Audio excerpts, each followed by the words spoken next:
Avant de donner la parole à Christian Lajoux et à Pierre Theillac, je vais tout de suite céder la parole à la puissance invitante, celle qui nous fait le plaisir de nous accueillir aujourd'hui, la directrice de l'Institut Pasteur, directrice générale, Alice Dautry. Montez, je vous en prie.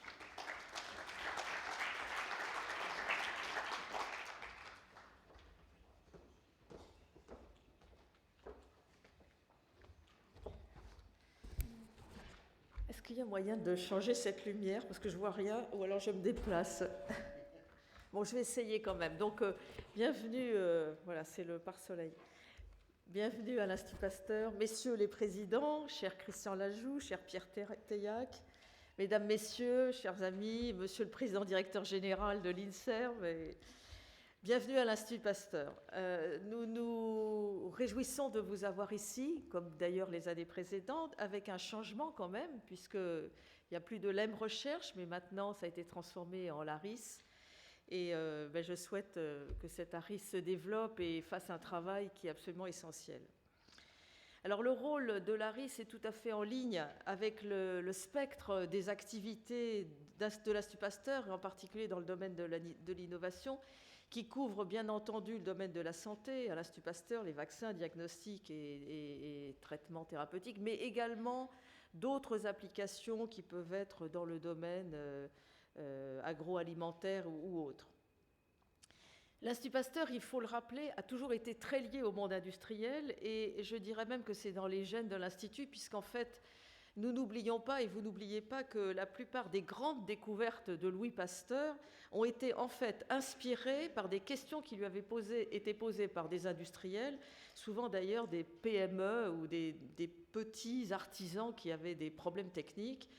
Et ces grandes découvertes, eh bien, elles ont été faites, par exemple, à la demande des brasseurs, c'était la fermentation, et puis du coup la microbiologie.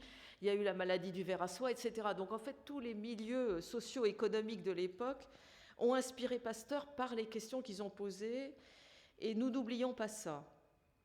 Depuis 120 ans, l'Institut Pasteur se caractérise par l'excellence de sa recherche scientifique, et 10 scientifiques de l'Institut Pasteur ont eu le prix Nobel de médecine au cours des années, mais aussi par les applications de cette recherche. C'est pourquoi une de nos caractéristiques, c'est de mener depuis longtemps de nombreuses recherches que je dirais motivées au sens qu'elles sont en lien avec des problèmes de santé, mais pas uniquement avec des problèmes de santé, plus généralement avec des problèmes posés par la société au sens très large. Alors pour nous, il est absolument essentiel que les acteurs académiques, comme nous en sommes un, aient des relations importantes avec le monde économique pour différentes raisons. D'abord pour inspirer notre recherche, ça nous pose des questions et c'est très important. Et puis aussi pour que nos découvertes, quand il y en a, soient utilisées très rapidement. Nous savons absolument que nous sommes incapables nous-mêmes d'appliquer les découvertes que nous faisons, et en fait c'est une grande frustration pour les chercheurs. Et je le dis régulièrement, ça n'est pas seulement une question d'argent. Bien sûr, c'est une question d'argent, on n'a absolument pas les moyens, mais pas uniquement.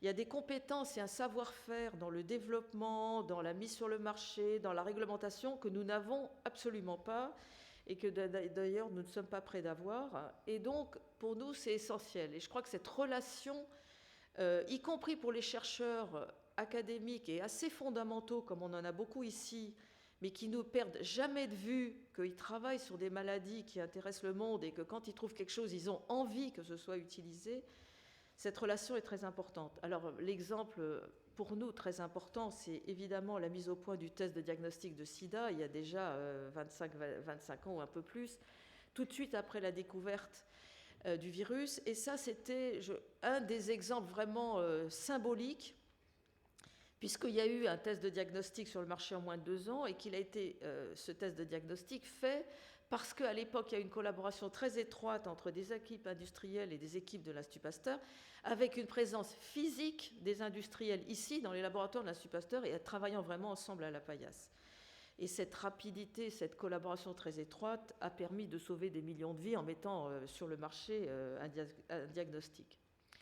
Alors aujourd'hui, plus que jamais, je crois qu'il est très important de rapprocher les différents acteurs sur des projets communs. Évidemment, c'est un peu la tarte à la crème du moment, tout le monde le dit, et ça fait un moment qu'on le dit. Maintenant, il faut arriver à le faire, et je sais que c'est ce que l'ARIS veut encourager, se propose de faire, C'est la voie que nous souhaitons développer dans le futur. C'est la voie aussi qui se fait avec un certain nombre de réformes qui sont mises en place par le gouvernement et avec la création des alliances pour les alliances, dont celle pour les sciences du vivant à Vissane, dont l'INSERM, le CNRS et André Sirota est ici puisqu'il préside cette alliance, mais dont l'Institut Pasteur est un des membres fondateurs. Et si nous avons fait ce choix, c'est parce que nous sommes convaincus que la recherche académique, d'un côté, doit travailler plus ensemble et que, d'autre part, nous devons ensemble créer d'autres types de relations avec les industriels. Et là, l'Institut Pasteur a une tradition et donc souhaite être un acteur encore plus actif qu'il a été dans le passé. C'est vraiment ce que nous souhaitons développer pour le futur. Alors nous avons multiplié et nous allons continuer à multiplier les partenariats avec un certain nombre d'industriels. Et dans le cadre de collaboration scientifique pour mener des recherches que ni l'un ni l'autre n'auraient faites. Et c'est ce que j'appelle la vraie synergie. Ce que fait l'un, ce que fait l'autre, ce n'est pas la même chose que font les deux. Et pour moi, c'est le vrai succès des programmes qu'on peut monter en commun. Ce n'est pas un et un font deux, c'est un et un font autre chose. Et là sont vraiment les découvertes, les applications, les vraies innovations. C'est dans ce cadre que nous développons à l'Institut Pasteur des accords de partenariat avec les industriels depuis quelques années.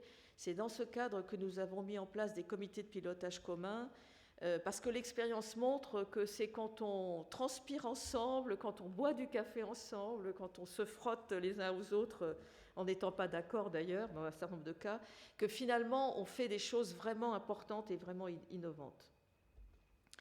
Alors l'Institut Pasteur se caractérise par un financement particulier, puisque nous sommes en fait une fondation privée, reconnue d'utilité publique. Donc depuis toujours, nous associons des fonds privés et publics, et d'une certaine manière, c'est un précurseur de ce qui se fait beaucoup maintenant et de ce qui constitue les objectifs de l'ARIS. Et ce n'est pas inutile de rappeler que seulement un quart du budget de l'Institut Pasteur provient d'une dotation de l'État et que le revenu de nos relations industrielles sont presque autant. Alors, outre les relations avec les grands industriels, nous avons créé 18 start-up dans les 10-11 dernières années, dont 2 maintenant sont cotées. On espère qu'il y en aura d'autres. La période n'est pas très faste pour les start-up, mais nous essayons d'en créer d'autres, de les aider à se développer. Et pour le futur de l'Institut Pasteur et de sa recherche, nous allons vers plus de multidisciplinarité, plus d'ouverture vers le monde économique et industriel. Et vous avez vu, évidemment, en arrivant, ce grand bâtiment qui est en construction. Ce grand bâtiment est destiné à abriter des équipes de recherche multidisciplinaires, mais également des équipes, des plateaux techniques de très haut niveau. Il sera consacré aux maladies émergentes, donc c'est-à-dire toutes les maladies nouvelles auxquelles nos sociétés ont à faire face.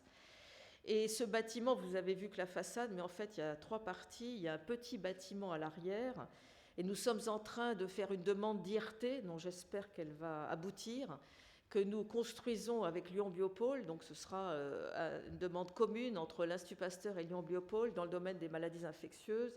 Et vous savez bien sûr que l'IRT est une construction en partenariat avec les industriels, les grands, les petites et moyennes entreprises.